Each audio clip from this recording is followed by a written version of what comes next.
Board games. They're fun. They're like toys with rules. And everybody likes playing with toys, especially a group of 4 to 6 of your adult friends. But getting those groups together to play with your toys can be tough, which is why I've prepared a list of helpful tips to ensure that your game night goes off without a hitch. To be clear, I'm talking about the movie Hitch. It's not gonna be playing in the background while you're trying to explain, you know what? I'm getting ahead of myself. Let's just get started.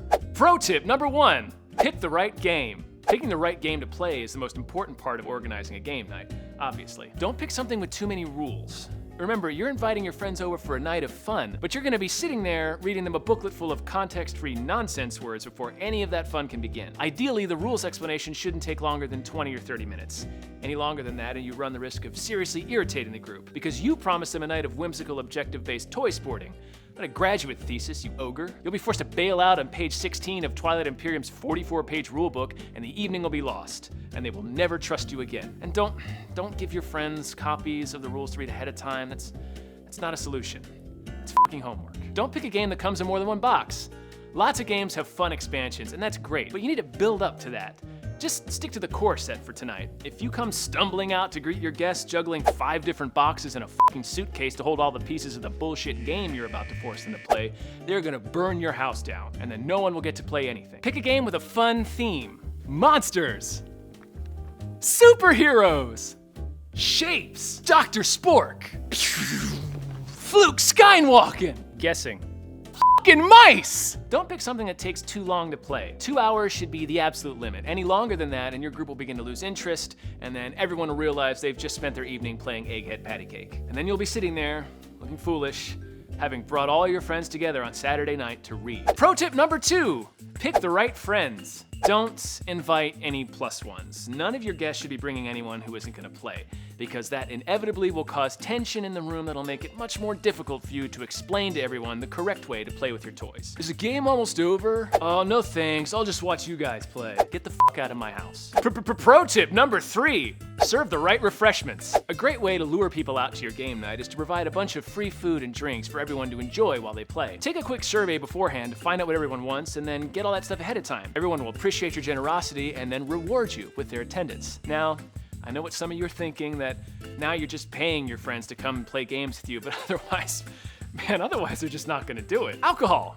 Alcohol is a must. Your group will be much more comfortable sitting at a table and being ridiculous with you and your ridiculous toys for an entire evening if they can drink while they're doing it. Don't spend a ton of money though. Just buy a single case of beer and then ask everyone in the group to bring whatever else they'd like. It's perfectly reasonable, and nobody's gonna be bummed out being told they have permission to bring a bottle of whiskey to your wizard game. Pick snacks that don't piss and fart flavor dust all over everything. Things like shelled candy, plain popcorn, and pretzels are ideal. Doritos, chips and salsa, potato chips, ice cream, chocolate fountain, giant platter cheeseburgers are things to avoid because they cover everything in chocolate and nacho cheese dander like a diabetic poltergeist. But sticky fingers are unavoidable, which is why pro tip number 4 is protect your game.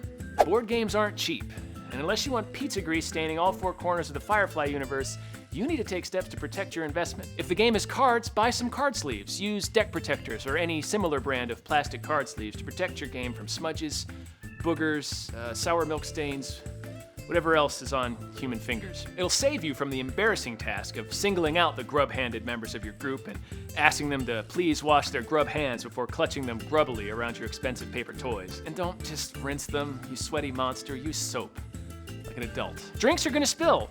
Have plenty of paper towels at the ready because some moose-elbowed member of your group is inevitably gonna knock a drink over. If you're lucky, it'll only get on their clothes or the carpet. Alternatively, you can provide all your guests with lidded cups to drink from. Sippy cups.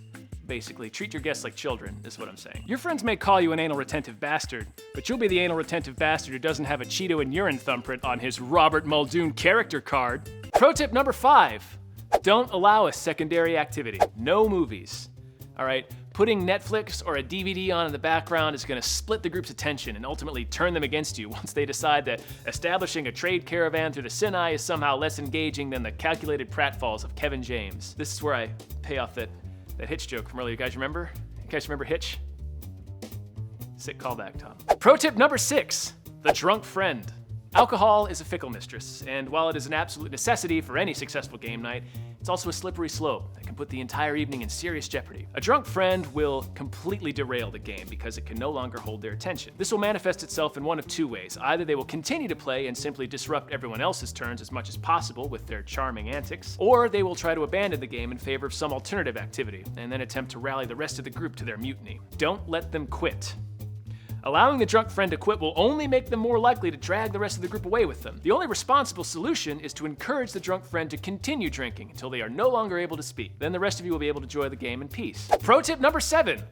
Know when to just quit and watch Pirates of the Caribbean. Okay, so, worst case scenario, the game's a total disaster. There's too many rules to keep track of, or the theme never clicked with anyone, whatever the reason. Nobody's having any fun, and you are now actively unmaking friends. So, know when to quit and just watch a movie. It's better to pull the ripcord and abandon the game for some kind of emergency backup activity than force everyone to keep playing a game that only you are enjoying. It's why these games have solitaire rules. Pro tip number 8, solitaire rules. Game nights are tough. You gotta organize a group of people and try to keep them on task like a starship captain. Sometimes it's just way more pressure than you're looking for in an evening of thematic hobbying, which is why most board games, especially the more complicated ones, have solitaire rules. Because they know. Half the games I own, I've never played with another human being. I feel like I've spent over 100 hours of my life shuffling cards and then dealing them out to myself. And that's fine. They're your toys. Play with them. Who cares? We're all Beatles. Space is a casket. Play some fucking Magic. Bye.